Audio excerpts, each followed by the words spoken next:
قُلْنَا اهْبِطُوا مِنْهَا جَمِيعًا، اور ہم نے کہا کہ تم سب جنت سے اتر جاؤ۔ جب اللہ پاک نے یہ حکم دیا تھا اس وقت حضرت آدم علیہ السلام کو یہ علم نہیں تھا کہ کیا دوبارہ بھی جنت میں داخلہ نصیب ہوگا یا نہیں۔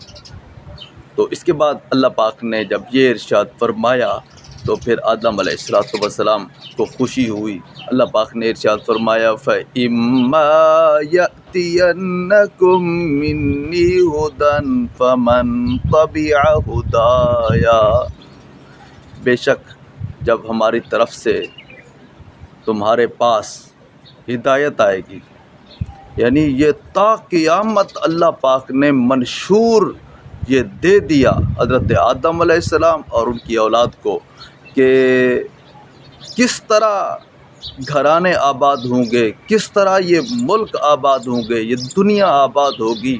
تو اس کا اصول اللہ پاک نے ارشاد فرمایا کہ فَإِمَّا يَأْتِيَنَّكُم، بے شک بس اگر ہماری طرف سے تمہارے پاس ضرور پہنچے گی، ہدن منی ہدن، میری طرف سے ہدایت، فمن تبع ہدایا، تو جو میری ہدایت کی اتباع کرے گا، پیروی کرے گا، فمن تبع ہدایا فلا خوف علیہم ولا هم یحزنون، تو اس پر نہ کسی قسم کا خوف ہوگا اور نہ ہی وہ غم زدہ ہوں گے۔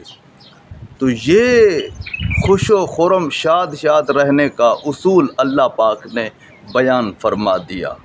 اب جہان میں بہت سے دانشور پیدا ہوئے جنہوں نے صرف اپنی عقل کی بنیاد پر بہت سارے اصول بنائے، تو اس میں انہیں اس متعلق لغزش ہوئی اور وہ خطا پر رہے اور نتیجہ پھر بھی ناکامی رہا۔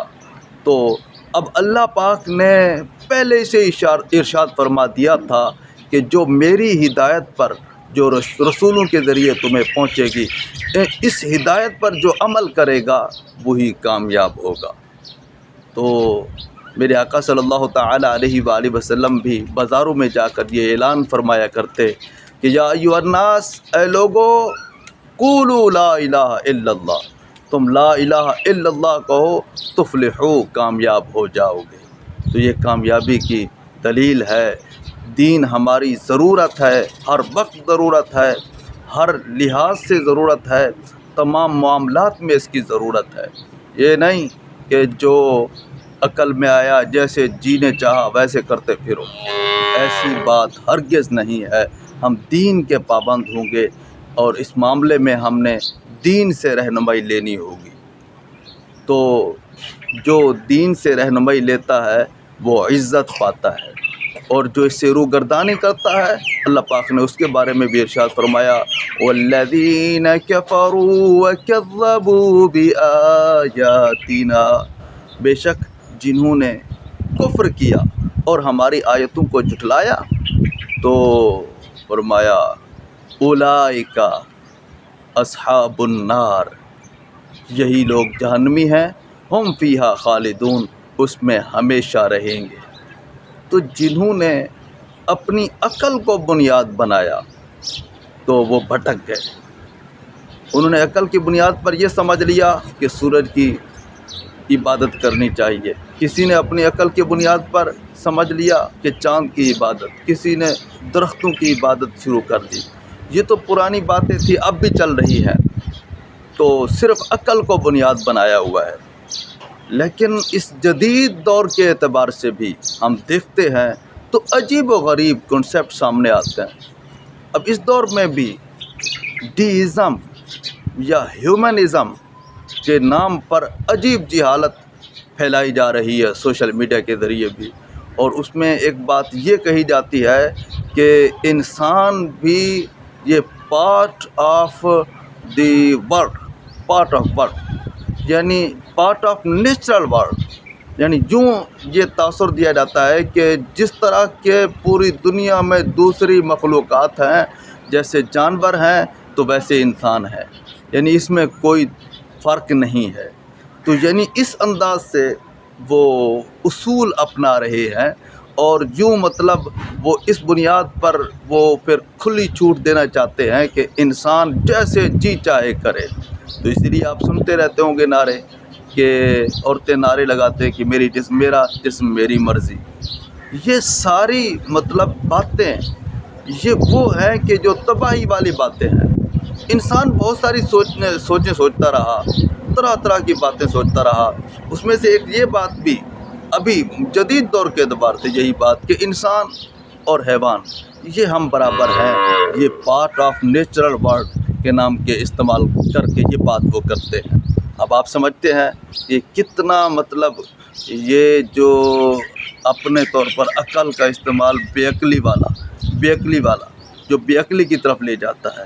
آپ خود سمجھتے ہیں کہ جیسے اب گرمیاں آ چکی ہیں، اور یہ پوسٹیں آپ سوشل میڈیا پر بھی دیکھ رہے ہیں کہ سخت گرمی شروع ہو چکی ہے، تو پرندوں کا احساس کریں، پانی بھر کے رکھیں۔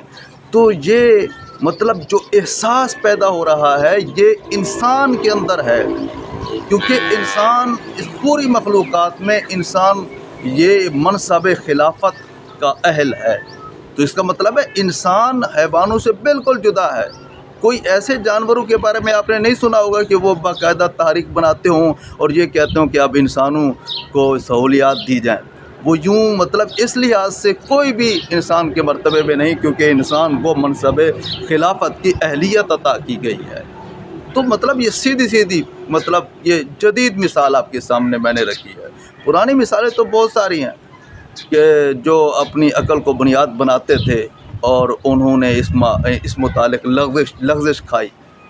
اور اس حوالے سے ایک بادشاہ کا واقعہ آپ کے سامنے بیان کر دوں کہ نوجوان آدمی تھا، اس کو نوجوانی میں بادشاہت ملی، پریشان تھا کہ کس طرح بادشاہت کے نظام چلاؤں گا۔ تو اس متعلق لوگوں نے اس کو بتایا کہ آپ علماء سے رابطہ کریں، ان سے مشورہ کریں۔ تو اس نے علماء کو بلایا اور ان کو یہ حکم دیا کہ ہر معاملے میں میری رہنمائی کریں گے، میں شریعت کے مطابق عمل کروں گا۔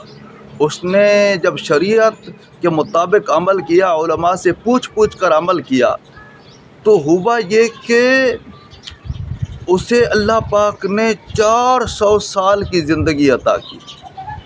اب جب یہ زندگی مل گئی اور سب کچھ اچھا چل رہا تھا، بالکل اسی چیز کے عین مطابق کہ فمن تبع ہدایا، اللہ پاک نے فرمایا ہوا ہے کہ جو میری دی ہوئی ہدایت پر عمل کرے گا تو فلا خوف علیہم ولا هم یحزنون، تو ایسے لوگوں پر نہ کوئی خوف ہوگا نہ غم ہوگا۔ تو بالکل اسی طرح خوش و خرم شاد زندگی گزار رہا تھا۔ ایک دن شیطان آیا اس کے پاس، پوچھنے لگا من آتا تو کون ہے؟ تو اس نے یہ جواب دیا کہ میں آدمی ہوں، میں ابن آدم ہوں۔ جب اس نے یہ جواب دیا تو شیطان نے کہا کہ تو انسان نہیں ہے، کیونکہ انسان تو وہ ہوتا ہے جو مر جاتے، اتنے عرصے میں مر جانا چاہیے۔ تو انسان نہیں ہے، تو خدا ہے، اعلان کر تو خدا ہے، اور یہ کہ تو ساتھ یہ بھی اعلان کر کے میری عبادت کرو۔ تو شیطان نے جب اس کو یہ بات بتائی تو وہ بھٹک گیا۔ جیسے ہی وہ بھٹکا، اللہ پاک نے نبی پر، اس وقت کے نبی پر وحی بھیجی کہ اب اس کی شامت کے دن آ گئے۔ اب پہلے یہ میری ہدایت پر رہا، اب اس کے لیے شامت کے دن آ گئے کہ اس پر بخت نصر حملہ کرے گا اور یہ بدبخت تباہ ہوگا، اور بالکل تباہ ہو گیا تھا۔ تو یہ حقیقت ہے کہ ہم اپنے مزاج کے مطابق نہ چلیں، بلکہ شریعت کے احکامات کی ہمیں ضرورت ہے، دین کی ہمیں ضرورت ہے۔ تو یہ بات اگر ہمیں سمجھ میں آ گئی تو پھر خوشیاں ہی خوشیاں ہوں گی، ورنہ بہت سارے لوگ بھٹک چکے ہیں جنہوں نے اپنے طور پر بڑے مطلب ارسطو آیا اور اس طرح بہت سارے لوگ، افلاطون، طرح کی مغز ماریاں کیں، اور انہوں نے سوچا کہ عورت کو کیا مطلب اس کے حقوق ہیں۔ کوئی اس نتیجے پر پہنچا کہ یہ سانپ ہے، کسی نے شیطان کے ساتھ مثال دی، کسی نے اپنے اس کو جوتے کی حیثیت دی ہے۔ صرف اسلام ہے جس نے عورت کو عزت دی۔ اگر یہ عورت بیٹی کی صورت میں ہے تو اسلام بتاتا ہے کہ یہ رحمت ہے، اور یہ اسلام ہی تعلیم دیتا ہے کہ عورت اگر بہن کی صورت میں ہے تو وہ عزت ہے، ماں کی صورت میں جنت ہے، اگر بیوی کی صورت میں ہے تو ایمان کی حفاظت ہے۔ تو یہ اسلام کی خوبصورت تعلیمات ہے۔ یہ سارے لوگ بھٹک جاتے ہیں۔ بہت ساری ایسی مثالیں ہیں کہ جس میں نتیجہ نکالنے میں یہ بہک گئے ہیں۔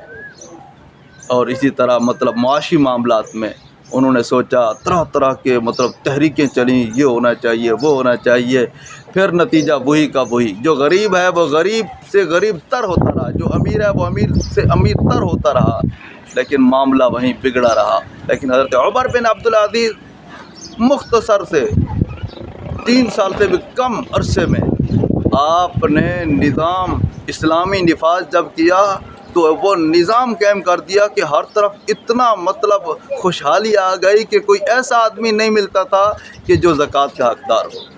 تو یہ ہے اسلام پہ عمل کرنے کے فوائد، اور بالکل میرے پروردگار نے حق ارشاد فرمایا ہے کہ جو فمن تبع جو ہدایت کرے گا، میری ہدایت کی اتباع کرے گا، تو ایسے آدمی پر نہ کوئی خوف ہوگا نہ کوئی غم ہوگا۔ اللہ پاک ہمیں شریعت اور دین کی ضرورت کو سمجھنے کی توفیق عطا فرمائے، آمین۔